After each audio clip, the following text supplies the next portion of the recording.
পরমেশ্বর ভগবান শ্রীকৃষ্ণের অনন্যতা এবং তার বিভিন্ন গুণময়ী অবতার ও অন্যান্য দেবতাদের মধ্যে পার্থক্যের বিষয়টি অত্যন্ত স্পষ্টভাবে ব্যাখ্যা করা হয়েছে।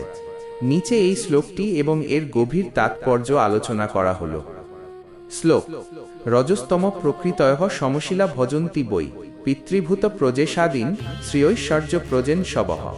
ভাবার্থ: যারা প্রকৃতির রজগুণ ও তমগুণের দ্বারা প্রভাবিত এবং যাদের স্বভাব সেই গুণগুলোর অনুসারী, তারা সাধারণত পার্থিব শ্রী, ঐশ্বর্য, প্রভাব এবং সন্ততি লাভের কামনায় পিতৃপুরুষ, ভূত এবং প্রজাপতিদের মতো বিভিন্ন শক্তিশালী দেবতাদের পূজা করে থাকেন। তাৎপর্য: এই শ্লোকে মানুষের চারিত্রিক প্রকৃতি এবং সেই অনুযায়ী তাদের উপাসনার লক্ষ্যের এক বাস্তব চিত্র তুলে ধরা হয়েছে। পরমাত্মা বা পরমেশ্বর ভগবান শ্রীকৃষ্ণ শুদ্ধ সত্ত্বগুণের প্রতীক, কিন্তু এই জড়জগতের মায়াবদ্ধ জীবরা ত্রিগুণের দ্বারা আবদ্ধ। মানুষের মন ও বুদ্ধি যখন প্রকৃতির নিম্নতর গুণ অর্থাৎ রজগুণ এবং তমগুণের দ্বারা আচ্ছন্ন থাকে, তখন তাদের বিচার বুদ্ধি জাগতিক লাভের দিকেই বেশি ধাবিত হয়। রজগুণ মানুষকে অত্যন্ত কর্মতৎপর করে তোলে, কিন্তু সেই কর্মের মূলে থাকে তীব্র ভোগ বাসনা। অন্যদিকে তমগুণ মানুষকে মোহগ্রস্ত ও অলস করে এবং এর প্রভাবে মানুষ অনেক সময় অন্ধকারাচ্ছন্ন শক্তির আরাধনা করে। এই দুই গুণের প্রভাবে মানুষের মধ্যে এক প্রকার মানসিক অস্থিরতা এবং জাগতিক বস্তুর প্রতি আসক্তি তৈরি হয়। যখন কোনো ব্যক্তি অনেক অর্থ, প্রতিপত্তি, সুন্দর বংশধর বা আধিপত্যের আকাঙ্ক্ষা করেন, তখন তিনি সেই আকাঙ্ক্ষা পূরণ করার জন্য শাস্ত্রের বিধান অনুযায়ী বিভিন্ন দেবদেবীর শরণাপন্ন হন। বেদে বহু দেবদেবীর আরাধনার কথা বলা হয়েছে এবং এক একজন দেবতা এক একটি বিশেষ ক্ষমতা বা অধিকারের অধিকারী। যেমন প্রজাপতিগণ বংশবৃদ্ধির কারক, ইন্দ্র স্বর্গীয় ঐশ্বর্যের অধিপতি, আবার রুদ্র বা বিভিন্ন ভূত প্রেতদের পূজা করা হয় কোনো বিশেষ ভৌতিক লাভের আশায়। যারা জাগতিক উন্নতি চায় তারা মনে করে এই সব দেবতারা সহজেই তাদের মনোবাঞ্ছা পূরণ করতে পারে, কিন্তু শ্রীমদ্ ভাগবতমের মূল শিক্ষা হলো যে এই সমস্ত জাগতিক লাভ অত্যন্ত ক্ষণস্থায়ী। তাৎপর্যে শ্রীল প্রভুপাদ এবং অন্যান্য আচার্যগণ উল্লেখ করেছেন যে দেবতারা পরমেশ্বরের বিভিন্ন অঙ্গস্বরূপ। তারা স্বাধীন নন, বরং শ্রীকৃষ্ণের শক্তিতেই বলীয়ান হয়ে ব্রহ্মাণ্ডের বিভিন্ন বিভাগ পরিচালনা করছেন। কিন্তু মায়াবদ্ধ জীব যখন মোহবশত মনে করে যে দেবতারাই পরম ঈশ্বর এবং তাদের পূজা করলে মুক্তি মিলবে, তখন তারা ভুল করে। এই শ্লোকে সমশিলা শব্দটি ব্যবহার করা হয়েছে, যার অর্থ হল যে মানুষের যেমন স্বভাব সে তেমনই উপাস্য নির্বাচন করে। যাদের স্বভাব কলুষিত বা পার্থিব লালসায় পূর্ণ, তারা স্বভাবতই সেই সব সত্তাকে পূজা করে যারা তাদের তাৎক্ষণিক বাসনা পূরণ করবে। কিন্তু যারা শুদ্ধ সত্ত্বগুণে অধিষ্ঠিত হতে চান, তারা শ্রীহরির উপাসনা করেন। ভগবান শ্রীকৃষ্ণের পূজা কোনো জাগতিক ব্যবসা নয়, তিনি ভক্তের হৃদয়ের কাম দূর করে তাকে নির্মল করেন। শ্লোকের অন্তর্নিহিত শিক্ষা হলো এই যে জাগতিক ঐশ্বর্য বা প্রভাব মানুষের আত্মার ক্ষুধা মেটাতে পারে না। যারা রজ ও তমগুণের ঊর্ধ্বে উঠে চিন্ময় আনন্দ লাভ করতে চায়, তাদের উচিত দেবদেবী বা পিতৃপুরুষের সাময়িক লাভের ফাঁদে পা না দিয়ে একমাত্র পরমেশ্বর ভগবানের ভজনা করা। দেবতাদের পূজা করার ফলে যে ফল লাভ হয় তা বিনাশশীল, কারণ এই মহাবিশ্বের প্রলয়কালে দেবতা এবং তাদের ধাম সবই ধ্বংসপ্রাপ্ত হয়। কিন্তু শ্রীকৃষ্ণের ভজনা করলে জীব জন্ম মৃত্যুর চক্র থেকে মুক্তি পায়। এই শ্লোকটি পরোক্ষভাবে আমাদের সতর্ক করে যে আমরা যেন আমাদের উপাসনার লক্ষ্য স্থির করার আগে নিজেদের গুণ ও স্বভাবকে বিচার করি। কামনামুক্ত হয়ে পরমাত্মার দিকে অগ্রসর হওয়াই হলো মনুষ্য জীবনের সার্থকতা। যারা কেবল পার্থিব সুখের পেছনে ছোটেন, তারা মূলত প্রকৃতির গুণের দ্বারা চালিত হয়ে মায়ার দাসত্ব করছেন। ভাগবতম আমাদের সেই দাসত্ব থেকে মুক্ত হয়ে ভগবানের অপ্রাকৃত প্রেমে যুক্ত হওয়ার পথ প্রদর্শন করে। সবশেষে এটাই প্রতিপন্ন হয় যে ভক্তি হতে হবে অহেতুকী এবং অপ্রতিরতা, যা কোনো জাগতিক লাভ বা গুণের দ্বারা সীমাবদ্ধ হবে না। এখানে পরমেশ্বর ভগবান শ্রীকৃষ্ণের পরমত্ব এবং কেন সমস্ত আধ্যাত্মিক কর্মকাণ্ড কেবল তাকেই কেন্দ্র করে আবর্তিত হওয়া উচিত তা অত্যন্ত স্পষ্টভাবে ব্যাখ্যা করা হয়েছে। নিচে এই শ্লোকটি এবং এর গভীর তাৎপর্য আলোচনা করা হলো। শ্লোক: বাসুদেব পরা বেদা, বাসুদেব পরা মখা, বাসুদেব পরা যোগা, বাসুদেব পরা ক্রিয়া। ভাবার্থ: সমস্ত বেদের পরম লক্ষ্য হল বাসুদেব বা শ্রীকৃষ্ণ। সমস্ত যজ্ঞ বাসুদেবের সন্তুষ্টির জন্যই সম্পাদিত হয়।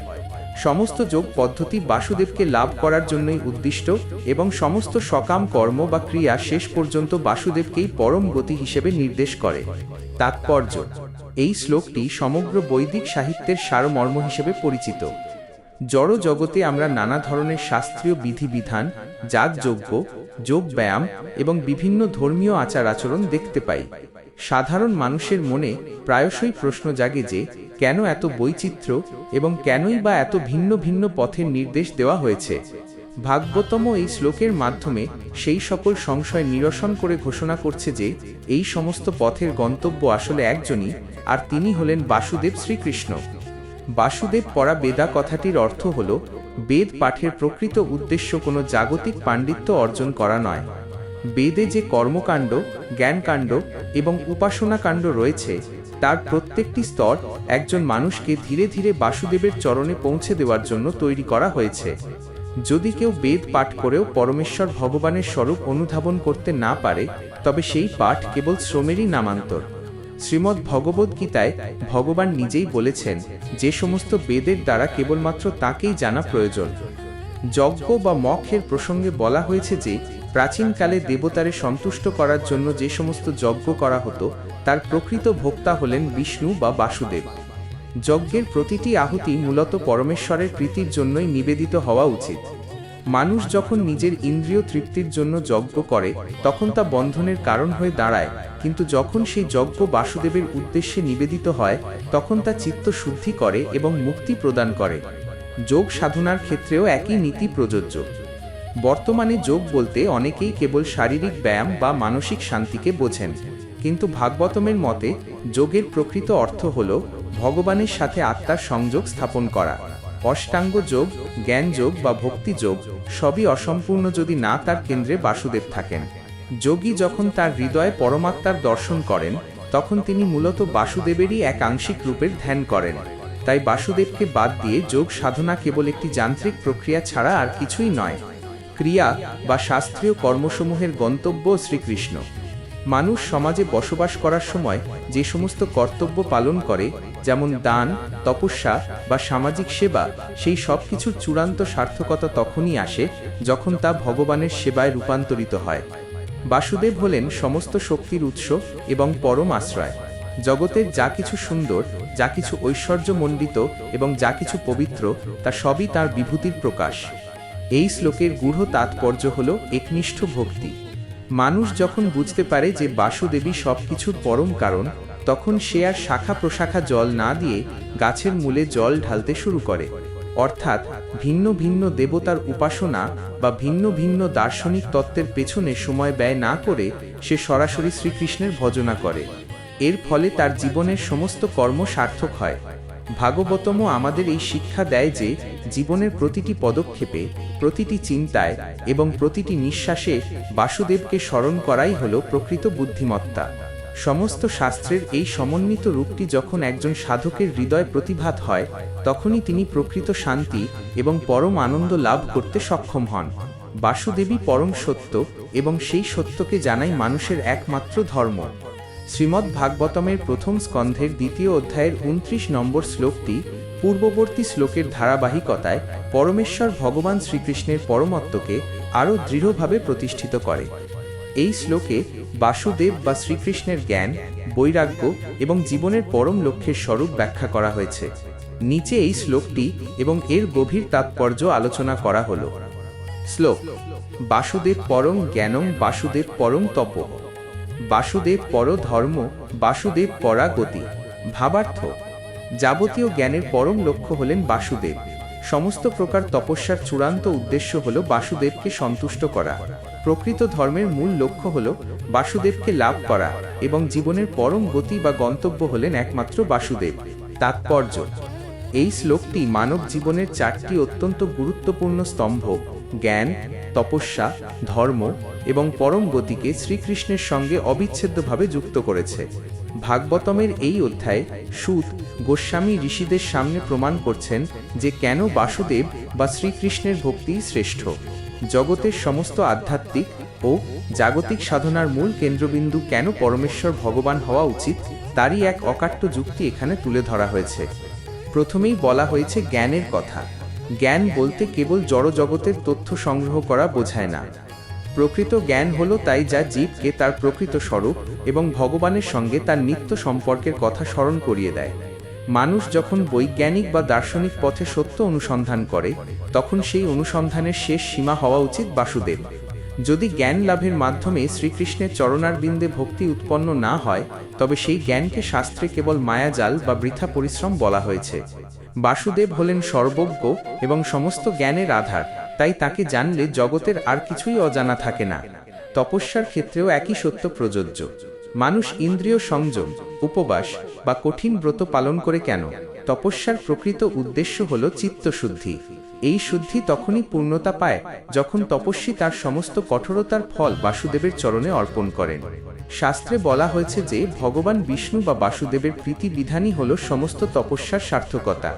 যে তপস্যায় ভগবানের সেবা নেই বা যা কেবল অহংকার বৃদ্ধির জন্য করা হয়, তা তামসিক বা রাজসিক তপস্যায় পরিণত হয় এবং তা জীবকে মোক্ষের দিকে নিয়ে যেতে পারে না। ধর্মের বিষয়ে এই শ্লোকটি অত্যন্ত বৈপ্লবিক ধারণা প্রদান করে। সাধারণত মানুষ ধর্ম বলতে বিভিন্ন আচার আচরণ বা সামাজিক নিয়ম কানুনকে বোঝে, কিন্তু ভাগবতম অনুসারে প্রকৃত ধর্ম হল ভগবানের অনুশাসন বা তাঁর চরণে শরণাগতি।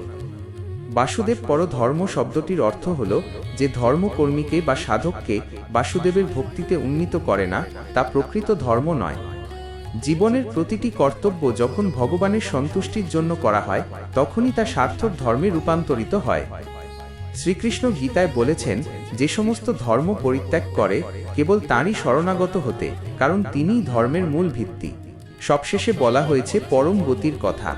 প্রতিটি জীব শান্তি এবং শাশ্বত আনন্দের সন্ধানে ঘুরে বেড়াচ্ছে। এই আনন্দ বা গন্তব্যই হল মুক্তি বা ভগবৎ ধাম প্রাপ্তি। বাসুদেবী হলেন সেই ধ্রুবতারা বা পরম গতি। জাগতিক কোনো লক্ষ্য, সেটি স্বর্গপ্রাপ্তি হোক বা লৌকিক উন্নতি, স্থায়ী হতে পারে না। জীবের চিরন্তন আশ্রয় হল বাসুদেবের পাদপদ্ম।